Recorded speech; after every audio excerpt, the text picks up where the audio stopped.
Einstein finally finished that theory about space he's been working on. It's about time, too, right? Any of you know how to throw a space party? Well, I guess you just plan it.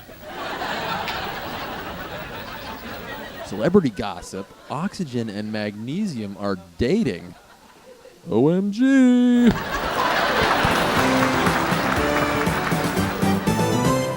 On the surface, laughter appears to be an unconscious, instantaneous reaction to something that pleases us rather than displeases us. But laughter is actually much more complicated than that, and it has surprisingly little to do with the human sense of humor. Now, I promise for the rest of this video, I'm only gonna make science puns periodically.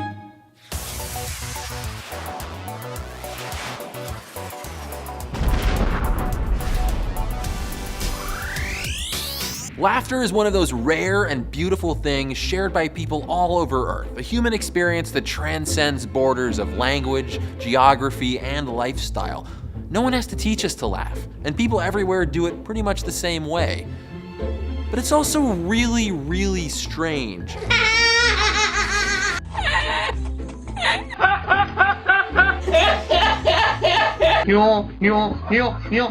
Squishing up your face and gnashing your teeth at other people, uncontrollably grunting and hyperventilating, it's a very weird thing to do. You're weird. We're all weird. Laughing isn't that different from breathing. We have incredibly fine muscle control over how we let out breath. It's what lets us make the intricate and detailed vocal noises that we call speech.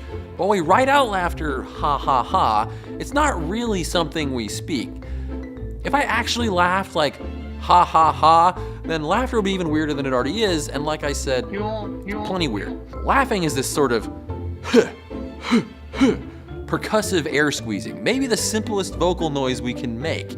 If we think of talking like playing human bagpipes, constant pressure and intricate control, then laughing is like one of those silly little horns. Think humans are the only animals that laugh? Well, not by a long shot. Primates do it, dogs do a form of laughter, even rats do it. Yes, even rats. And the folks from Radiolab got it on tape. Okay, here's Tickle.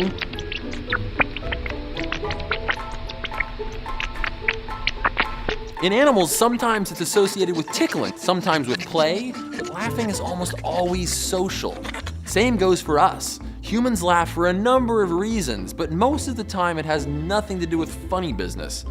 Researchers like Robert Provine have found after listening to hundreds of people laugh in social situations, less than 1 in 5 chuckles are in response to humor. And when a joke is involved, the person telling it is far more likely to be the one laughing. We're also 30 times more likely to laugh with other people around than if we're alone. If laughter is a form of communication, then what are we trying to say? Well, we do it to communicate understanding, to show we like and accept others, to diffuse awkward situations, and yes, sometimes even to be mean. On January 30th, 1962, at a boarding school in Tanzania, 3 young girls started giggling. Their laughter spread throughout the school uncontrollably, and ultimately 95 students experienced laughing fits. One even laughed for 16 days straight. As a result of this omnipo, the school was temporarily closed, but the laughing spread to the girls' home villages. Eventually, the side-splitting mystery infected hundreds of people before dying out as suddenly as it began. Like yawning, laughter is surprisingly contagious, kind of like a behavioral germ. We're much more likely to catch laughter from people we know, which just goes to show how much more it is about bonding than humor. In close relationships, couples who use laughter to cope with stressful situations tend to stay together longer and report higher satisfaction. Laughter apparently helps us love. Laughing exercise for the heart and mind. What you can do, just laugh. Very easy. Don't feel shy. Laughter is amazingly hard to fake, and our brains are really good at telling the difference.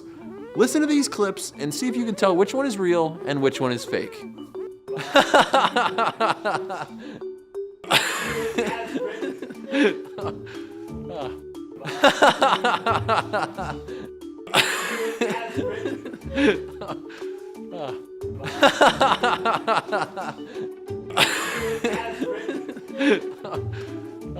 Younger people are less able to tell real laughter from fake laughter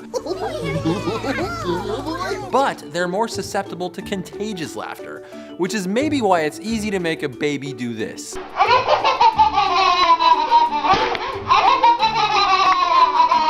But if we are so good at telling real from fake laughter, and laughter is ultimately a form of communication, then why do we laugh at movies? I know what you did. You're a damn credit. All right. In the higher order parts of our brain, we're consciously aware that the actors we're watching are not present with us and that they're pretending.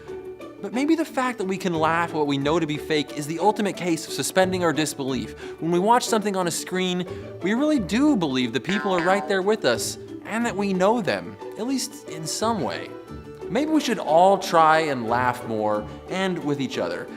It's not only a way to feel better, but feel better together.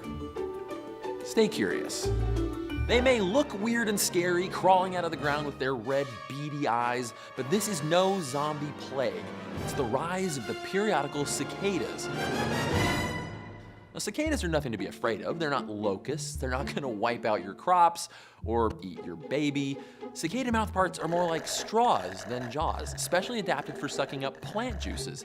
And that's exactly what they've been doing underground for more than a decade.